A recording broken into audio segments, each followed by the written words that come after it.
Selle saate toob sinuni Volkswagen, sest tõeline areng saab alguse tähendusrikastest vestlustest. Praegu leiad aadressid volkswagen.ee eripakkumise. 10 meie populaarseimat mudelit ilma registreerimistasuta. Tervitus, 2. juuni Geeniuse digisaade ja siin on Hans Laugas, Meelis Väljamäe ja Glen Pilvre ja räägime täna tehnika uudiseid ja tänases saates on meil kogunenud just suurem hulk erinevaid seadmeid, mida seltskond siinpool mikrofone on vaadanud ja proovinud ja katsunud ja räägime nii kõrvaklappidest, telefonidest, kelladest kui ka isegi mõnest sõitvast sõidukist ja arutame, mis nendes on uut, head, erilist või põnevat. Selline tuleb juuni alguse esimene digisaade. No riiulitele on kogunenud siin üksjagu asju, mida te, Meelis ja Glen, olete kandnud ja kuulanud ja vaadanud ja proovinud. Kust pidi minema hakkama, kas hakkame kellast peale või? Hakkame jah, sest see on võib-olla asi, mida ma olen, mis on kõige, ma ütleks vanem, aga millest on omajagu aega möödas, et sellepärast ei nagu ära unustanud. Kui mingi asi käib ära ununema, kas temas on midagi huvitavat, mis on meeldejätmisväärt selles kellas, mis see kell on ja mis taas siis meelde jäävat on olnud? Tegemist on OnePlus Watch 3-ga, mis on loomulikult, nagu nimi ütleb, eelmise aasta OnePlus Watch 2 järeltulija. Vahepeal tegi OnePlus ka ühe säästumudeli 2R, mis on siis selline natukene lihtsama välimusega, et ta oli safiirklaasi ja ei ole rostava korpus, või alumiiniumkorpus ja samas maksab 3 võrra vähem, aga Watch 3 on siis uus mudel ja põhiasi, mis seal tegelikult on juures või mis on muutunud, on aku. Tal on, kui OnePlus Watch 2 oli suure akuga kaua kestis ja tal oli veel selline huvitav süsteem, et lisaks tavalisele protsessorile oli ta see säästuprotsessor, mis hoidis seda töös siis, kui sa äppe ei kasutanud ja selle võrra aku kestis kauem. Siis nüüd on see kaasprotsessor on uuendatud, aku on 631 mAh, eelmine oli 500, nii et kuskil, mis see on, 25% äkki või 20% suurem.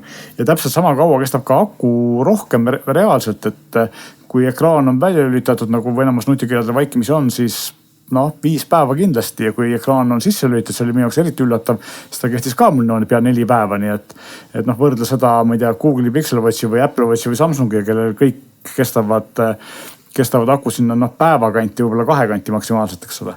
Ja loomulikult tegemist on endiselt siis Wear OS-iga kellaga, eks täisväärtusliku nutikellaga, mitte nagu Huawei või Garminiga, kus sa äppe kasutada ei saa, eks ole eriti.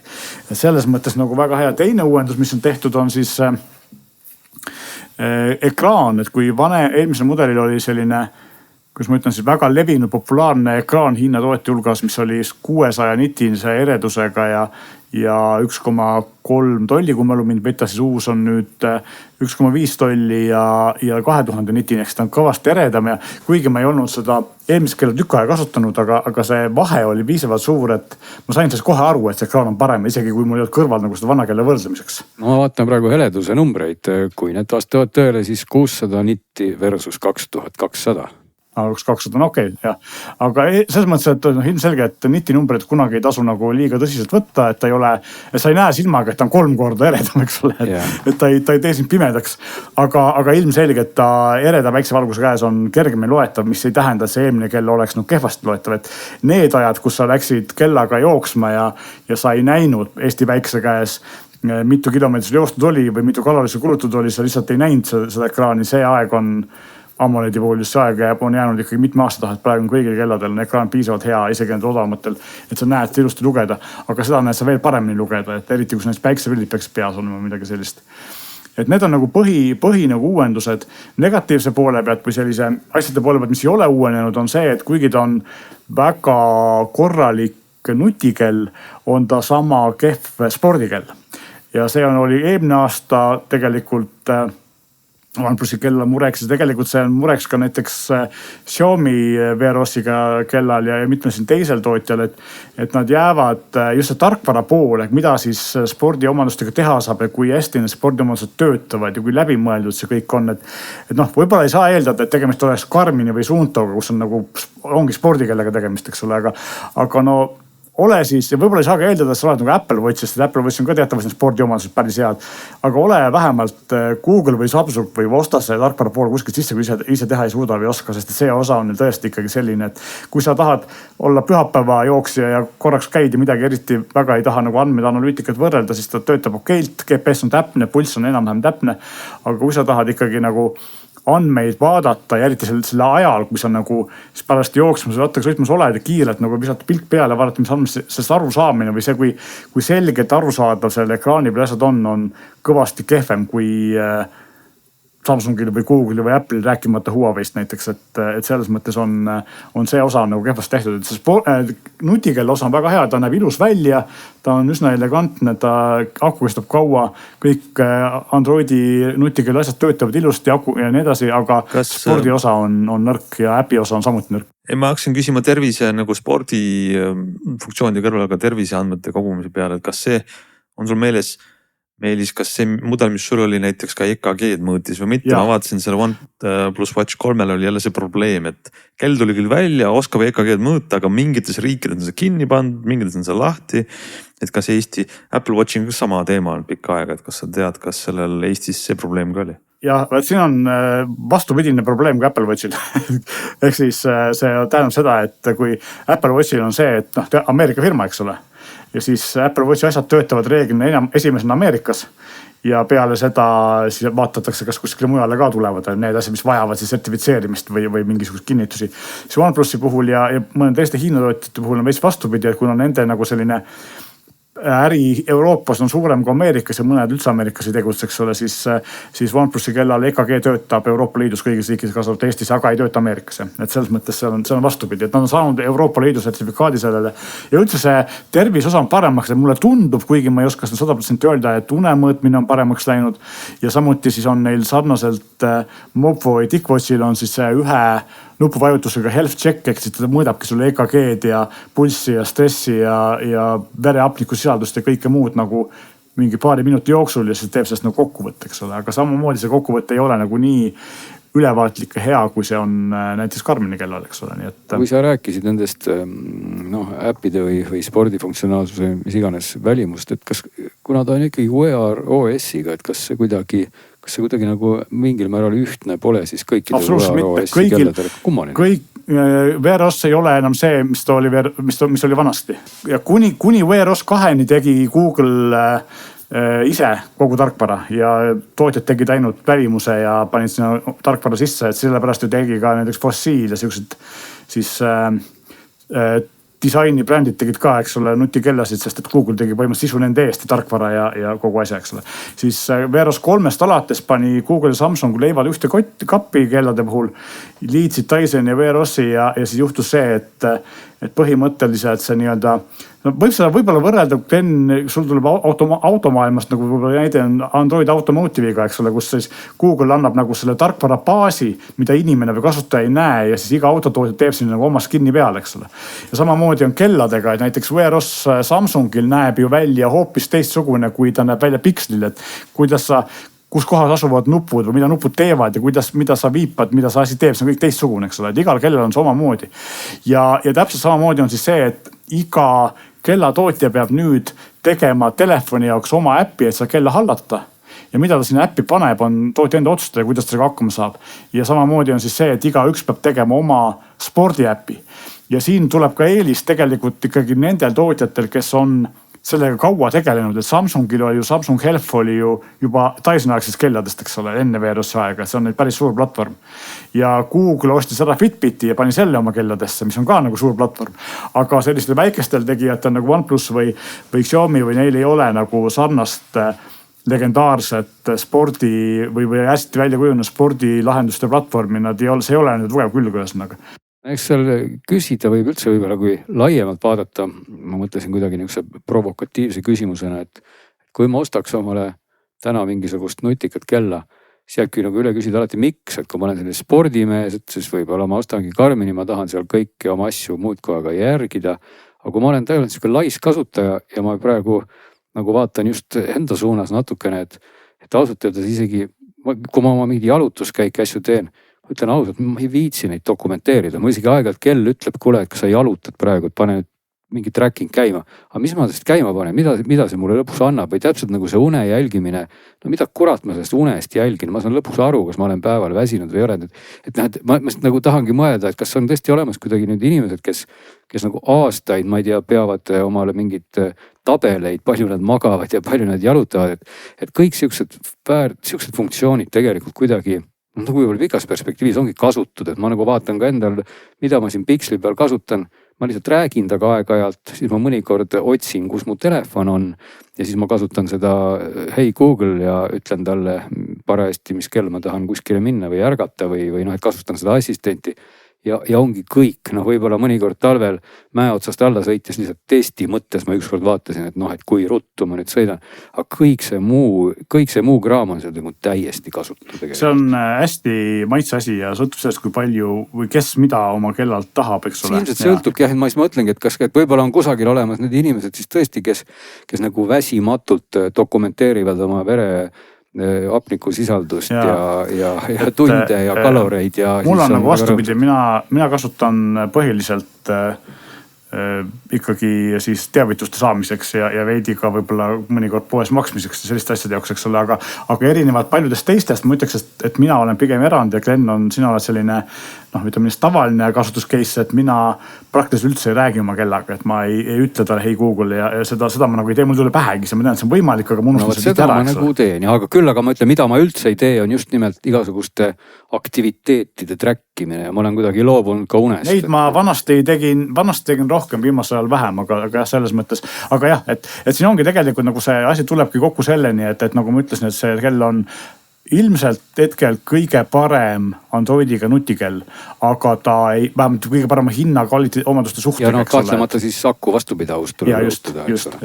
Et võib-olla, kui sul nagu ei ole vaja päris nii pikka akukestvust, siis see 200-eurone 2R eelmise aasta mudel ja nii head ekraani peale vaja on tegelikult nagu 100 eurot odavam. Aga ta ei ole hea spordikell, jah. Jah, et noh, ütlemegi siia vahele, et kõik need teised kellad, noh omal ajal me siin ka palju ju Huawei kellasid kiitsime ja vaatasime, et välimuse mõttes on nad võib-olla niisugused soliidsemad, et noh, ma olen nüüd siin viimase aasta Pixlit kasutanud kellana.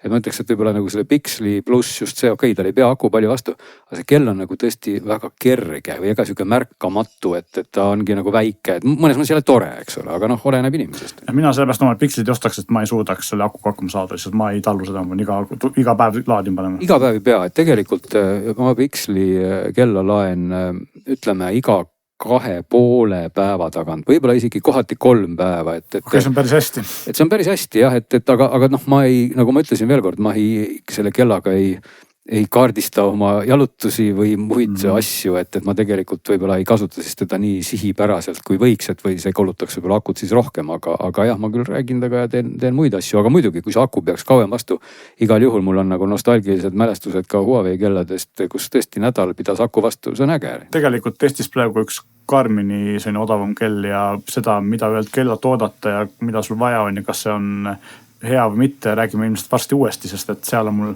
need sama mõte, mida sa praegu tõstatasid, on mul tegelikult selle kella võtmes ka, aga see on nagu tuleviku teema praegu. No jah, aga OnePlus ikkagi on samal ajal täisväärtuslik Androidiga kell, ma saan talle ka öelda Hey Google ja mida iganes, et kõik see ju töötab, eks. Google Keep, eks ole, kõik võimalikud, kes on Garminil ka, Spotify, YouTube Musicut, kui sa tahad telefoni tuppa jätta ja minna kellaga jooksma.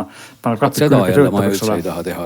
Ja see on ka maitse asi kellele, kuidas, aga on inimesed, kes tahavad olla sellel välja lülitatud, eks ole. Muidugi siin on üks häda, et kõigil nendel kelladel enamus neist ei ole ju LTE tuge, ehk siis kui sa lähed nagu kellaga ja klappidega jooksma, siis kui sul midagi juhtub või tahad kellelegi helistada, siis seda sa teha ei saa, kui telefon kodus on, eks ole. No see ongi ikkagi puhtalt spordi eesmärk, et sa ei taha kasutada kulakat asja. Kui sa oled näiteks trennis, jõusaalis, siis sa paned telefoni kappi ja oled siis kellaga seal, eks ole, see on ka nagu võib-olla. Aga kui ma vaatan siis nüüd lõpuks ka selle kella hinda, kui see tõele vastab, siis on ta nüüd 350, aga Watch 2 saab vist 270-ga umbes. OnePlusi, vaatan korra järgi, aga OnePlusi enda veebileht müüs seda hiljuti 299-ga soodukaga, nii et saab ka selle hinnaga. 350 on pigem selline, see oli see hind, millega ta nagu müügile tuli algselt, aga praeguseks peaks seda leidma odavamalt ka. No praegu on jah, nad on lõpetanud selle kampaania ära, nende enda veebis on 329 praegu. ja noh, 2 on ikkagi siis seal 5-60 eurot. 2R, eks ole, on siis ja 2 on nagu eelmise aasta mudel ja 2R on tegelikult veel odavam kui 2 ja see maksab, see OnePlus lehel on 239, mis on veidi sõge, tegelikult Eestis saab seda 180 euro kosta. No natuke nagu ei üllata kuskil, tundub sinu jutu järgi natuke veel paremaks, eks ole. Teatud inimesele mõistlik valik. Mõnikord üllatab see, kui asjad tehakse kehvemaks, eks uue versiooniga, seekord ei ole tehtud. Samal ajal ikkagi loen ka siit veel, et ta peaks olema safiirklaasist ja titaanist ja mingid mill standarditega ja tegelikult väga vastupidav. Ja ta on korralik andmetega kell, et see ongi see, et sellel nii-öelda titaani on seal vähe, enamus sellest korpust on rostova teras.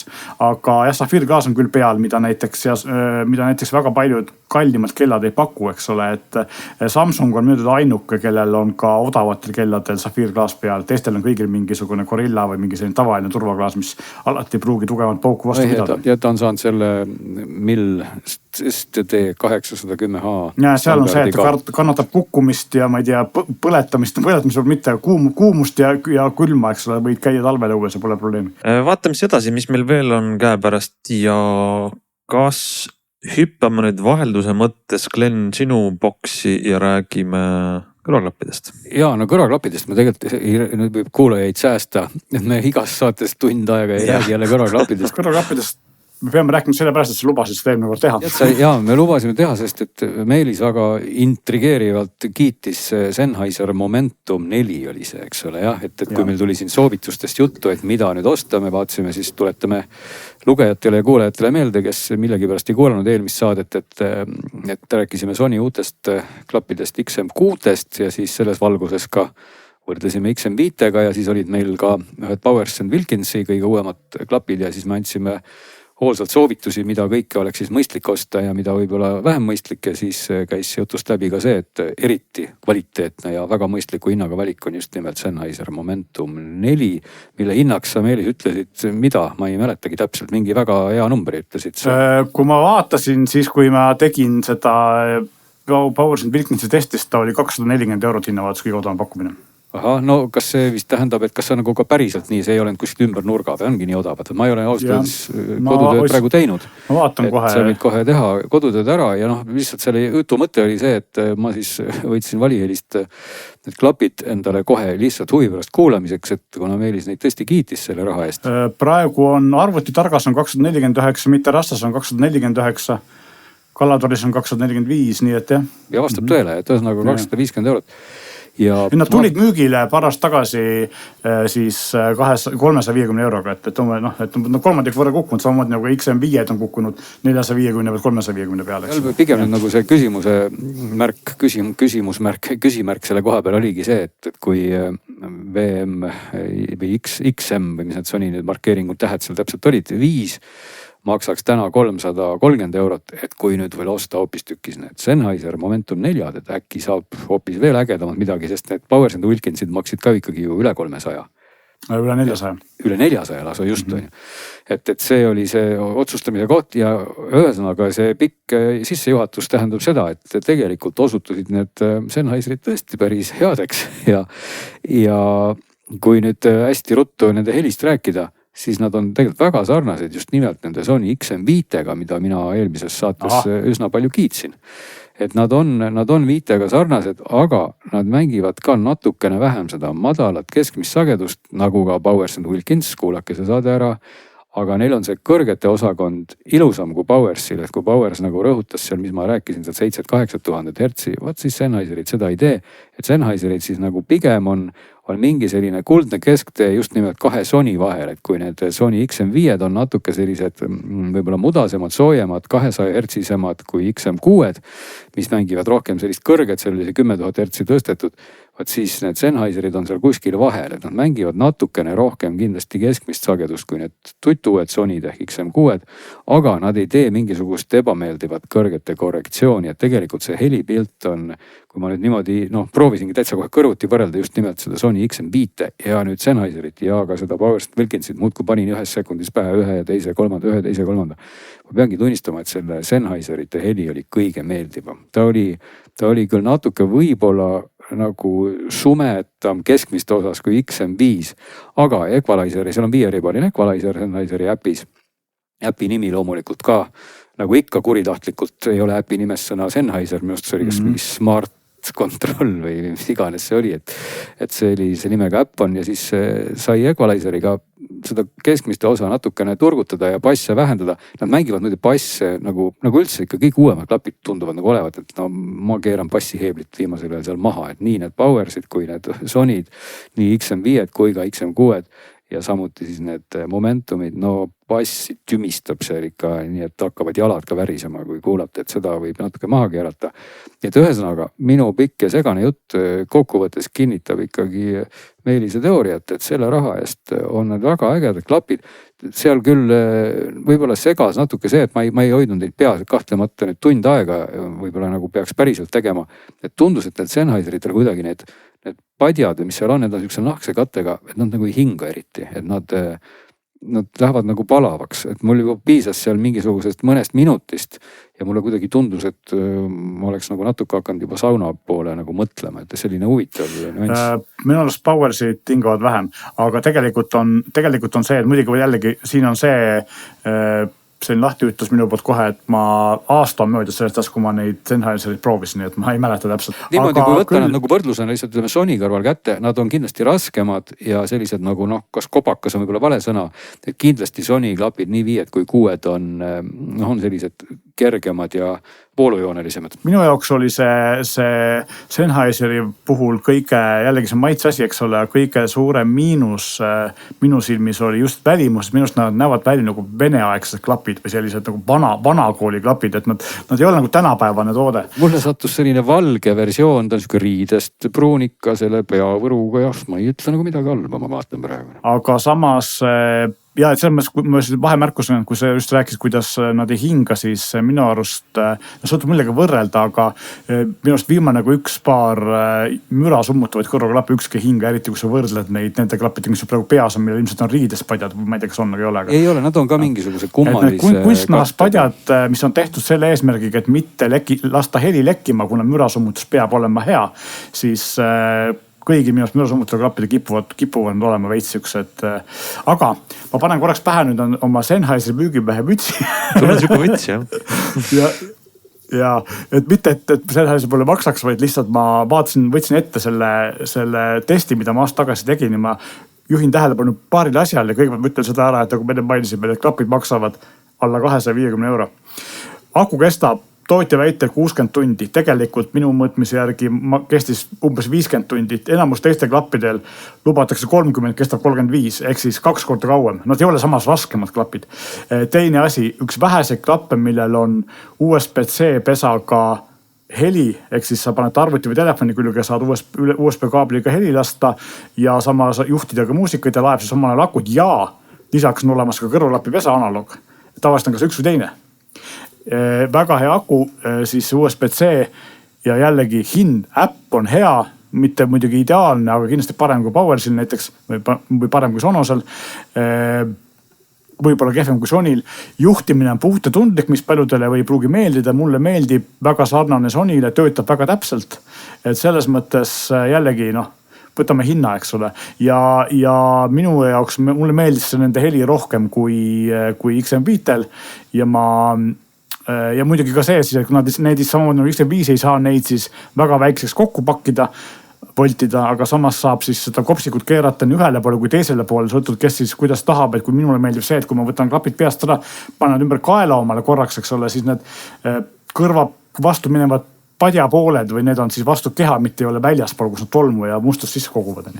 Aga paljudel seda ei saa teha. Ja et selles mõttes ikkagi nagu arvestades hinda on tegemist väga, väga heade klappidega. Ja ma võib-olla kokkuvõtteks ütleks seda, nagu ma panin siin selle oma testi alapealkirjaks, et kui ei oleks proovinud, siis ei usuks, et see nii odav klapid võivad sellist häält teha.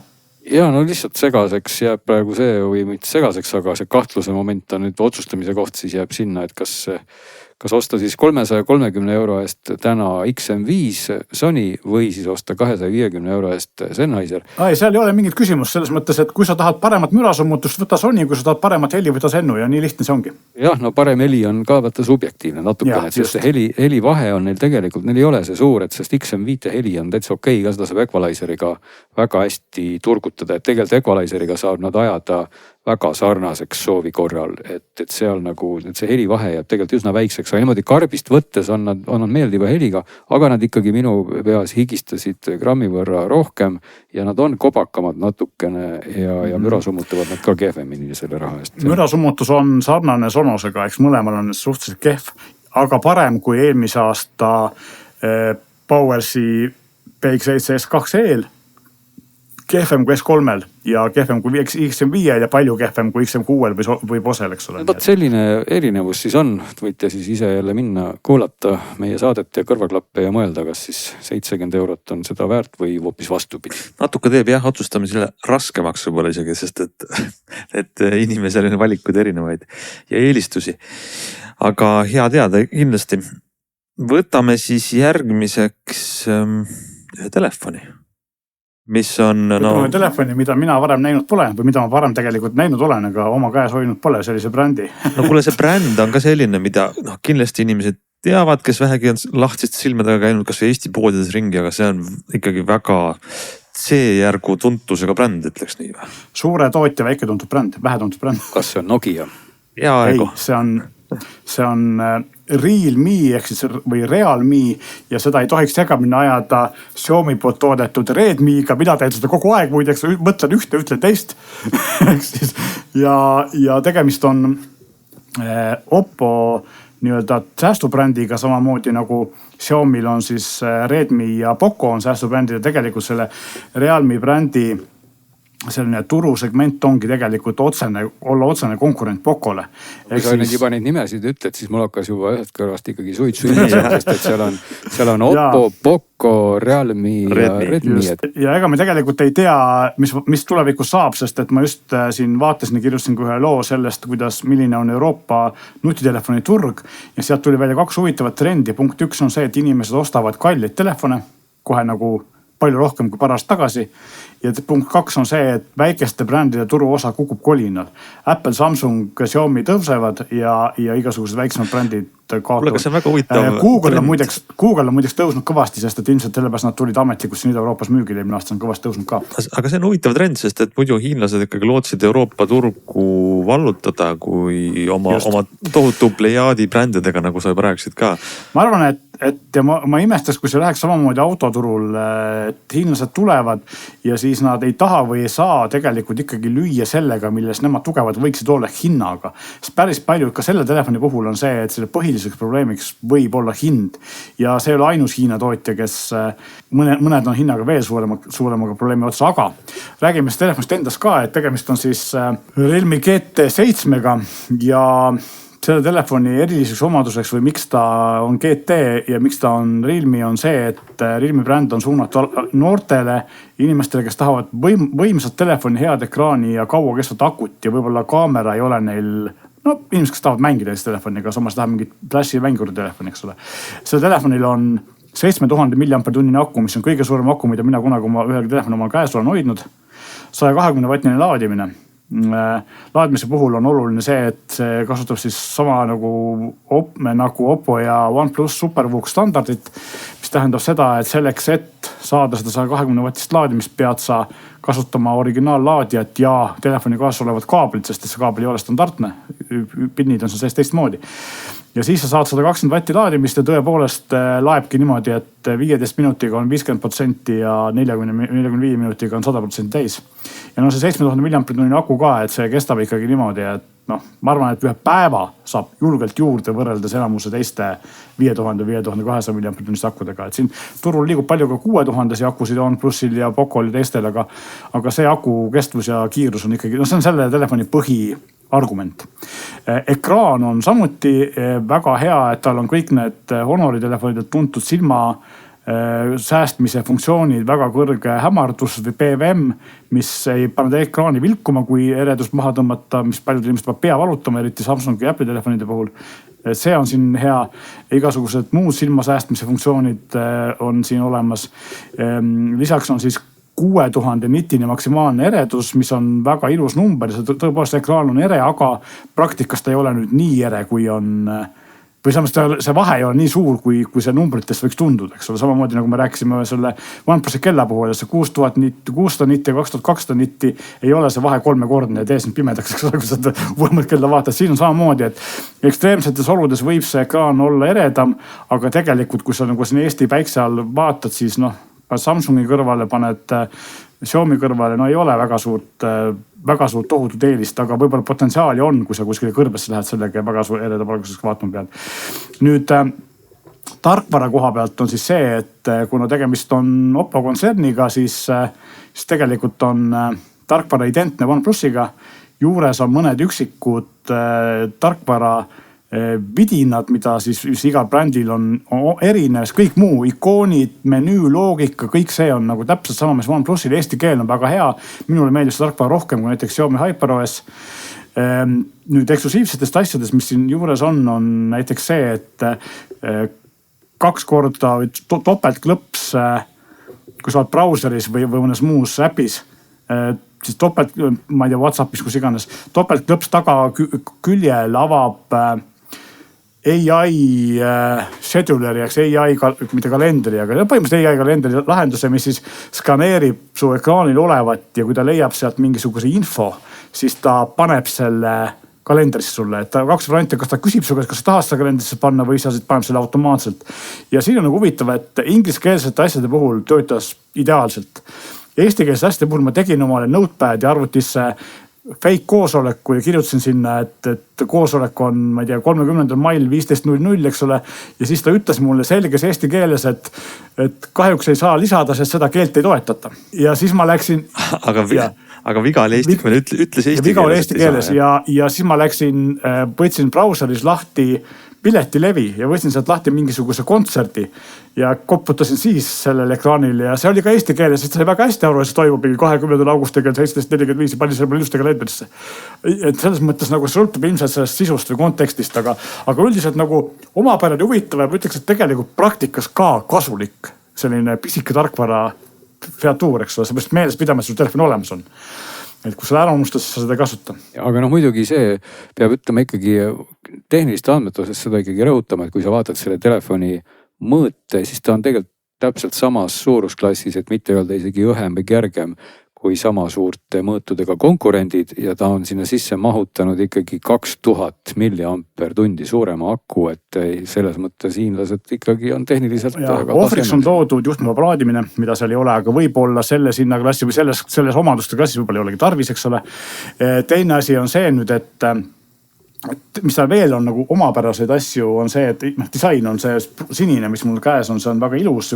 Kus ei ole huvitav, et on täpselt sellist tooni sinine, et ma üritasin teha artikli jaoks pilti erinevate kaameratega ja no ei saa nagu seda silmaga, seda ilusat sinist nagu pildile, ta jääb kas hall või jääb ta nagu liiga tume, et see on kuidagi nagu see kaamera vaenulik sinine toon, aga ilus on. Ja eSIM on olemas, mida selles hinnaga siin tootjal tihti ei ole.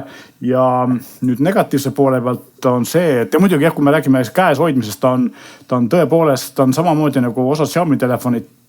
Ekraan on eest lame, aga taga on siis, taga ääred on natuke ümarad ja see teeb käes hoidmise palju mugavamaks kui näiteks Galaxy S25 Ultra või mõne muu sellisel. Aga võib-olla natuke räägime negatiivsetest asjadest ka, et esimene negatiivne asi on see, et tarkvaras on tehtud mõned huvitavad liigutused, näiteks kui OnePlusil, millel on praktiliselt identne tarkvara, saab täpselt samamoodi nagu palju teistel Pixelitel ja Samsungi telefonidel avada kaamera kiiresti, tehes topeltklõpsu toitunupule. Siis siin ei tee toitunupule klõpsutamine mitte midagi.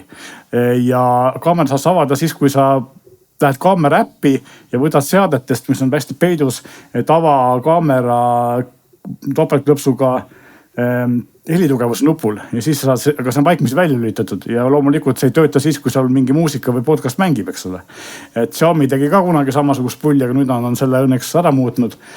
Ma ei saa sellest aru, miks see nii on, seda täpselt samasuguse tarkvaraga OnePlusi telefonil saab kaamera topeltklõpsuga avada, et miks on ära võetud, arusaamatu. Ära võetud selles mõttes, et vaikimisi, kui Google on andnud Androidi, siis see funktsioon on seal ju olemas, eks ole. Ja teinised asjad, mis on siis tarkvara poole pealt, üldiselt ei saagi muidu kurta, et kõik need asjad on olemas, mis on ka OnePlusile, kui sul ekraan on välja lülitatud, siis sa saad teha ühtepidi noole, et järgmist lugu panna ja teistpidi noole, et eelmist lugu panna ja kahe näpuga tõmmata üle, et pausile panna ja M-i valida, et Gemini avad ja muud sellised asjad. Seda, mis sa nüüd praegu ütlesid, seda teab Eestis veel 1,5 inimest kasutab seda funktsionaalsust. Aga noh, ja kolmas negatiivne pool on muidugi siis see, et nagu kõigil Realme telefonidel ja ka kõigil Poco telefonidel praktiliselt on see, et ohvriks on toodud siis kõigi nende muud andmete arvelt kaamerad. Kaamerad on üsna tagasihoidlikud. No näitajad on korralikud, vaatame siin. No ei ole tegelikult. 50 megapikslit ja 1,8 vist ja mis iganes avad ja kahekordne optiline zoom 700 eurosel telefonil ei ole nagu hea tulemus. 8 megapiksline väga väike, väga pime ülinäinurk, eks ole. Tõsi, aga mõlemad siis nagu ütleme siis, et telekaamera ja põhikaamera on tegelikult 50 megapikslisel, eks ole. Aga tulemus, telekaamera tulemus on okei, aga mitte sama hea kui konkurentidel osadel. Põhikaamera on okei. See on nagu tõesti nagu normaalne kaamera seal. Ülilainurk on üsna kehv, pimedas veel eriti. Muideks siin on nüüd, ja kui me hakkamegi nüüd rääkima sellest, et mis siis see hind on ja kuidas konkurents on ja kas seda osta või mitte, siis tegelikult mina jõudsin järeldusele, et sel telefonil on Eesti turul 2 tugevamat konkurenti. Üks neist on tema nii-öelda vanem vend, ehk siis OnePlus 13R, mis on väga sarnaste, paljud andmed on väga sarnased, kaamerad on täpselt identsed. Tarkvara on väga-väga sarnane, et mitte öelda 90% identne. Hind on natuke odavam, aga aku on väiksem ja laadimine on aeglasem ja selfie kaamera on Realme'il parem üllatuslikult. Et see on nagu üks konkurent, teine konkurent on, minu arust võib-olla suurem konkurent on siis see, millest me hiljuti rääkisime ehk Poco F7 Ultra, millel on veidi võimsam protsessor, kindlasti parem kaamera, aga minu nägemuses kehvem tarkvara, mis on küll maitseasi ja lisaks siis, eks ole, see juhtmevaba laadimine on ja eSIM on Realme'il olemas, Pocol ei ole. Mõlemal nii Pocol kui Realme'il on üks probleem, millega mõlemad tootja esindajad on öelnud, et sellega tegeletakse. Nimelt see, et kummalgi ei tööta praegu Telia võrgus Voice over Wi-Fi ja Voice over LTE, aga mõlemad tootjad on öelnud, et Teliaga läbirääkimistestid käivad ja asjad saavad korda, nii et eks me siis loodame, et siin on Elisast Tele2 probleemi pole. Ja lõpptulemus ongi siis see, et mis siis, kas on telefoni osta või mitte, siin on nüüd konks selline, et soovituslik müügihind on sel telefonil liiga kallis. Et soovituslik müügihind on 799 eurot ja maaletooja ütles, et müügile tulles esimese siis ma ei tea kuu aega või kui kaua täpsetanud on see nii-öelda siis alguse soodushind on 699 eurot ja selle raha eest on ta nagu tegelikult isegi täitsa okei telefon. Ma arvan, see on minu isiklik spekulatsioon, et ega me seda 799 eurost hinda nagu tegelikult päriselt kunagi ei näe, sest et tootja saab aru, et selle hinnaga ei ole võimalik seda müüa lihtsalt vaadates, mis konkurent teevad. Sest et see Poco on sarnase hinnaga ja OnePlus 13R on natuke odavam ja siin on küsimus selles, et millist siis võtta, siis küsimus on ju selles, et kas sul on vaja tõesti ülipikalt kestvat akut või sa tahad näiteks paremat kaamerat ja see tegelikult selle otsuse teebki, eks ole. Kui sul on vaja tõesti, et see aku kestaks sul 4 päeva ilma laadimata või kui sul on vaja see aku kestaks 10 tundi järjest ilma laadimata, siis on see väga mõistlik telefon. Eriti kui sul ei ole vaja nagu tipptasemel kaameras. Kaamerad teevad nagu normaalset pilti, aga mitte nagu midagi sellist superhead. Aga värskenda veel lõpuks meie mälu, et ma lihtsalt jäin ka selle jutu peale siin mõtlema nende brändide osas korraks, et Oppo, Poco, Realme, Redmi, Xiaomi, et ühesõnaga, et kas see, või OnePlus ka veel, et kas see Realme on, kes teda siis nüüd täpselt toodab ja kellega ta siis nüüd sugulane on ja mis bränd ta siis oli? Realme on, ütleme siis niimoodi, et kunagi oli olemas selline Hiina suur kontsern nagu PBK, kes tegi erinevat elektroonikat, telekaid ja DVD mängijaid ja selliseid asju, eks ole. Nendel olid väga head Blu-ray mängijad, parimad üldse, mis nagu turul olid. Ja ühel hetkel siis otsustati hakkama tegema telefone ja siis nad tegid 2 divisjoni telefonide jaoks erinevate suundadega. Ja praeguseks on, kuna emafirma on tegevuse lõpetanud PBK, sest et neid DVD-mängeid muid asju enam ei tehtakse, keegi ei osta neid. Nüüd ongi nagu see 2 sellist tütarfirmad siis läksid nii-öelda laiali või said omale tuule tiibadesse ja on nüüd iseseisvad. Üks nendest on Oppo ja Oppole kuulub siis lisaks ka OnePlus ja Realme. Nii et Oppo on siis nagu see, kes seal nüüd taga on nagu sellise tootjana siis. Ja Oppo käes on ka tegelikult kogu see tarkvara arendus, et sina Glenn tead seda väga hästi, et vanadel OnePlusi telefonidel oli ju eriline tarkvara, eks ole, teistsugune, täiesti siuke puhas Android. Ja Carl Pei, kes tol ajal oli siis OnePlusi juht, rääkis, kuidas nemad on nagu pisik iseseisvu startup ja pärast tuli välja, et sealt tagant paistavad Oppo kõrvades või tegelikult see Oppo turundusprojekt, eks ole. Ja lõpuks nad siis pandigi ikkagi pillid ühte kotti ja leivad ühte kotti ja nüüd on nad puhtalt nagu Oppo all. Ja samamoodi on see Realme siis Oppo all ja seal ongi siis see, et see Oppo ise on nagu selline nii-öelda high-end bränd, keda Eestis siiamaani minu teada ei müüda niimoodi ametlikult mingi maaletooja kaudu, aga näiteks Saksamaal ja Poolas müüakse. Ja Oppol on siis nagu sellised üle 1000 € ja kallid telefoni, millel on suured zoomid ja väga-väga high-end andmed. Ja neil on ka muidugi odavaid otsa. OnePlus on selline just nagu Euroopa turule suunatud selline, kus ma ütlen siis nagu üritavad mängida nagu sellist startupi ja on selline noortesõbralik selline kuidagi siuke nagu omamoodi väike bränd, eks ole, mis tegelikult mulle meeldib.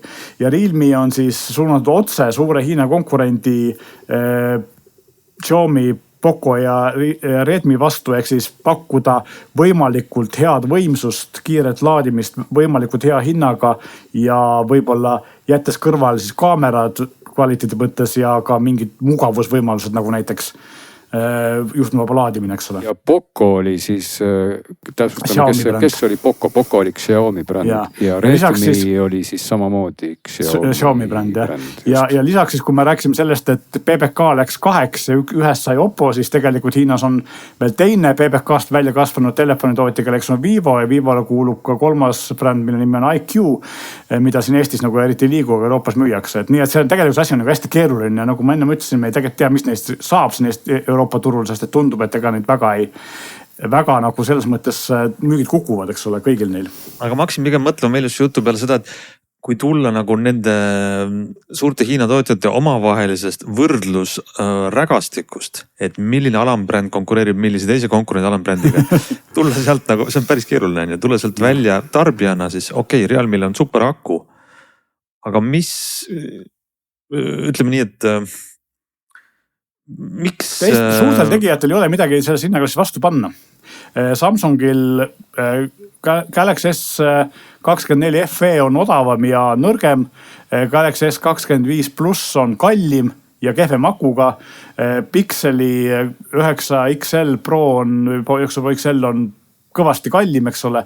Ehk siis need suhtel tootjatel on kas odavamad ja kehvemad või kallimad ja võib-olla paremad mudelid, aga väiksema akuga. Et sellepärast ma võrdlesin tegelikult Poco ja siis OnePlusiga, et nendel tuntud suurtel tootjatel ei ole nagu selles segmendis tegelikult nagu praegu alternatiivi.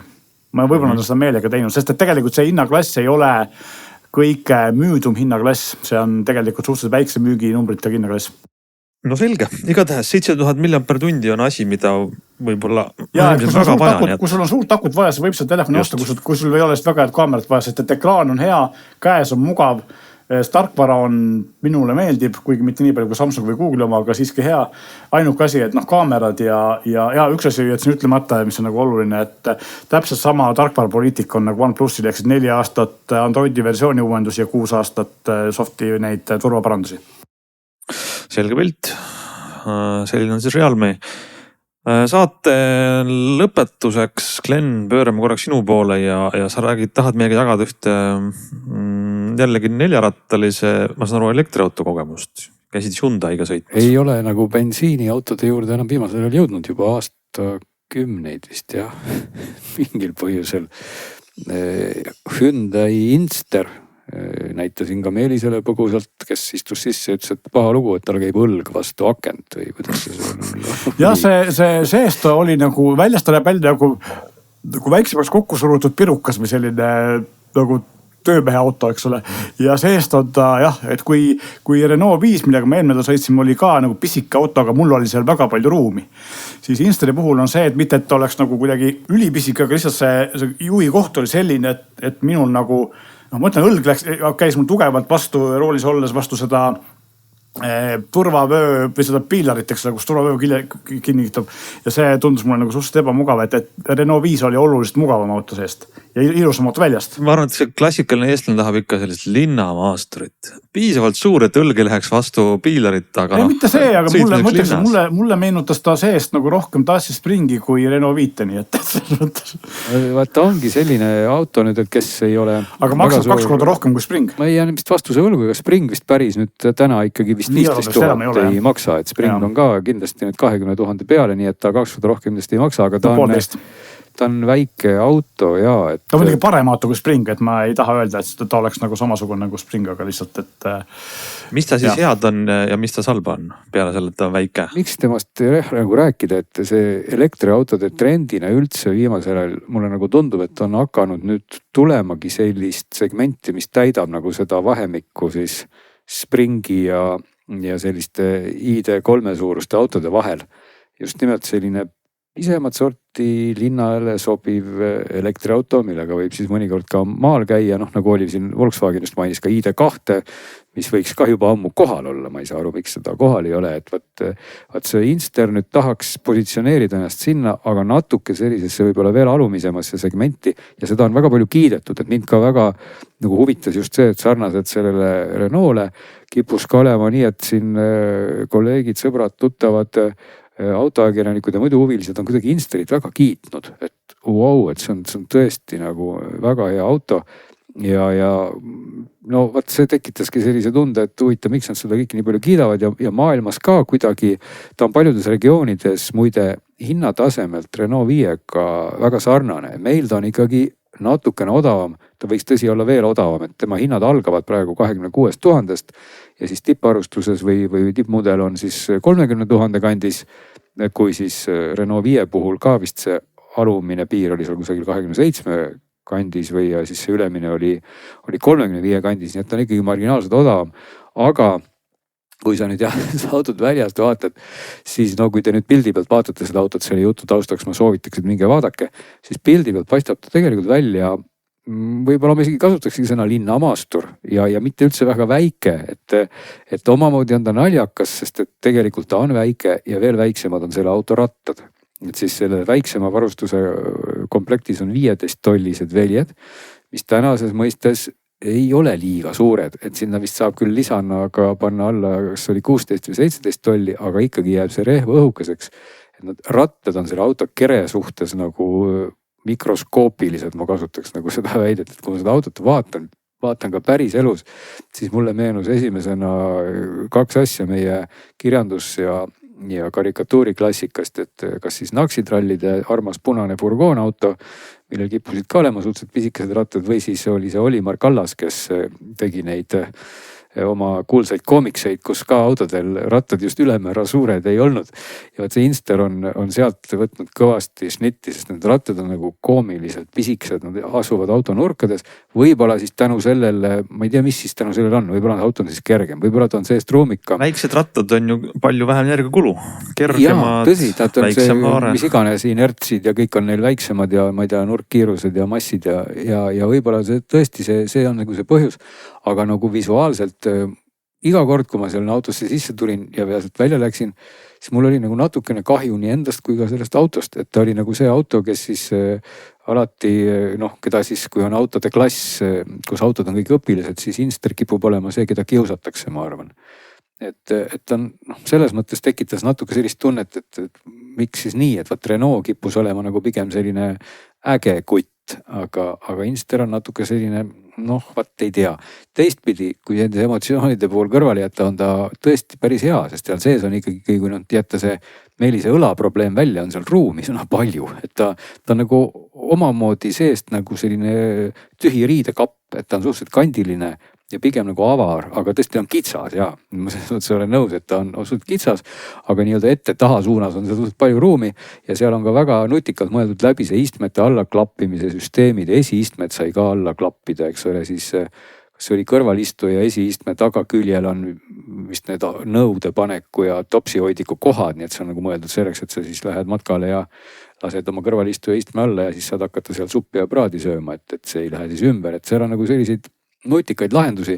Et selles mõttes praktilisuse koha pealt see auto saab tõesti suured plusspunktid ja ega ta ka ei olnud ka üldse talumatult halb sõita, aga no kahtlemata ta ei ole nagu selline sõitja auto, et kui siin ongi seal kuidagi võrreldud seda Renault 5-ga, vaat selle koha pealt ma küll ütleks, et inimesed võrrelge ikka asju, mida saab võrrelda. Ta võib-olla tunduda paberi peal samas klassis olevat auto, et tegelikult ei ole. Et pigem on Inster selline natuke steroide tarbinud Dacia Spring. Aga Renault 5 on ikkagi nagu hoopis kõrgema klassi auto ja ma ei taha, et see kõlaks nüüd kuidagi halvasti, et tegelikult ta ongi nunnu ja tore linnaauto ja seal on palju asju tehtud õigesti, sest et ta võtab vähe elektrit.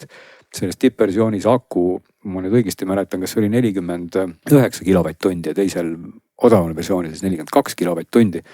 Et tegelikult see, demoversioon oli siis top autost, see auto oli minust oli ikkagi tippversioon 49, sellega ta näitas seal sõidu ulatuseks umbes 330-340 kilomeetrit praegusel ajal ja see sõidu ulatuse prognoos oli ka tal väga-väga hea. See oli selles mõttes pigem pessimistlik, mis oli hästi tore. Et siin näitas ta mulle siis täisakuga sellist ulatust, sõitsin maanteetiiru ära 100 kilomeetrit ja tegelikult tema hinnangul isegi kilomeetreid kulus vähem, kui ma tegelikult sõitsin. Nii et pigem ei olnud see siis niipidi, et ma läksin maanteele ja kogu minu sõidu ulatus kukkus kohe kokku, vaid vastupidi, et minu sõidu ulatus nagu ei kippunud üldse niimoodi vähenema, nagu ma päriselt sõitsin. Nii et ta tegelikult näitas väga hästi seda prognoosi ja võttis ka elektrit tõesti meeldivalt vähe, et linnas niimoodi rahulikumalt sõitjast võib hakkama saada siin. Ma ei teaks päris 10, võib-olla ei saa, aga peaaegu, et 11-12 maanteel 14-15, tõsi, maanteel kiiremini sõites ka ikkagi 15-16 juba siis ka 17, aga ta ei ole ka kihutamise auto, sest et võimsust elektriautode mastaabis on tal suhteliselt tagasihoidlikud, see oli 80-90 kilovatti sellel tippversioonil ja kui me kiirenduse numbrites siin ikkagi viimaste aastate valguses räägime siin kogu aeg mingitest 5 ja 6 või 3 sekundist, siis Inster on nüüd kahekohaline.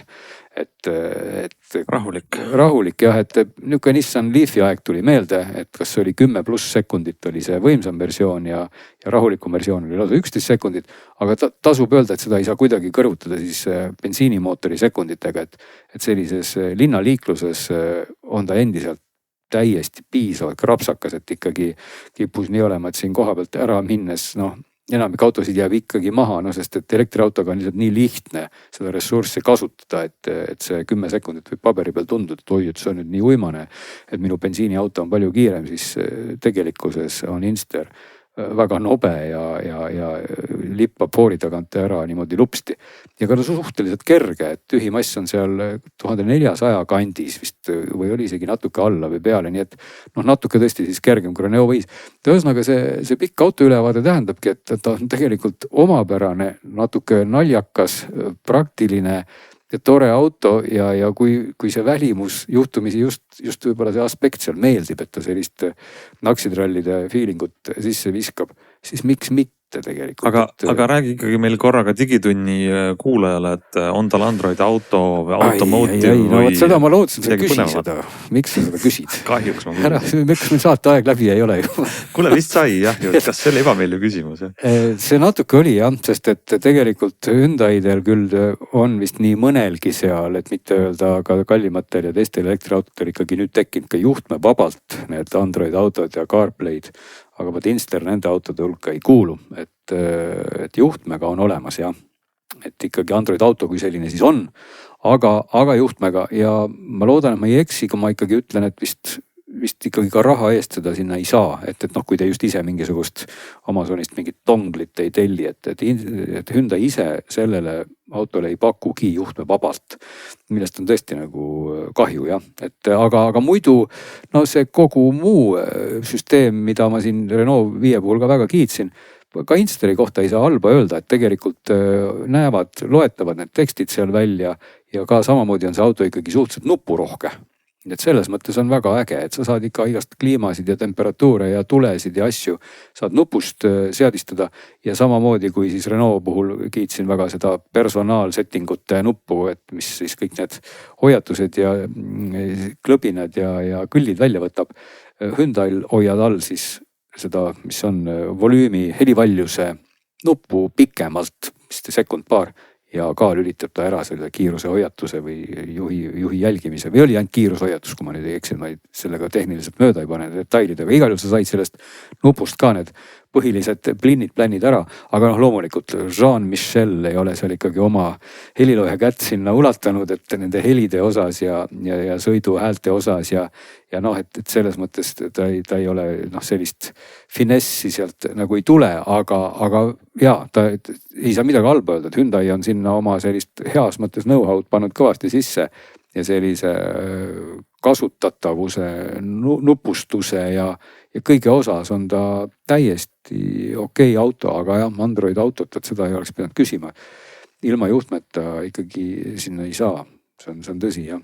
Selline kokkuvõte autost, et igal juhul tore pisike auto ja tore on, et see segment on nagu hakanud ka siis siin ka mitte ainult Hiina tootjate pakkumises just nagu pead tõstma, et võib-olla üritame siis Renault 5 ka sinna natuke liigitada, ID2-st lubatakse meile mingeid versioone, nüüd siis Hyundai, eks ole, et see on nagu väärt segment just hinna mõttes, et tegelikult ja ka praktilisuse mõttes, et ei ole vaja osta sellist 50 000 autot omale igapäevasõituseks, et täitsa võib kaaluda ka siin seda 42 kilovatt-tunnise akuga autot.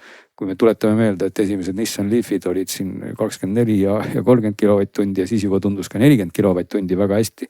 Ja kuna ta on tõesti tänu omale mikroskoopilistele ratastele säästlik auto, siis ei tasu nagu seda üldse karta. No tore, selles mõttes on mõnikord ka väikse rattaga auto kasulik hea ja tore, et seda valikut jagub.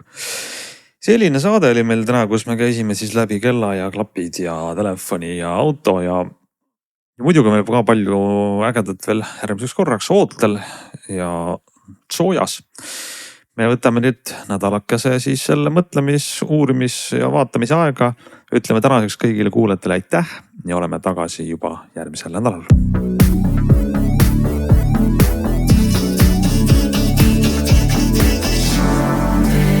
Saadet toetab Volkswagen, luues elukestvaid suhteid.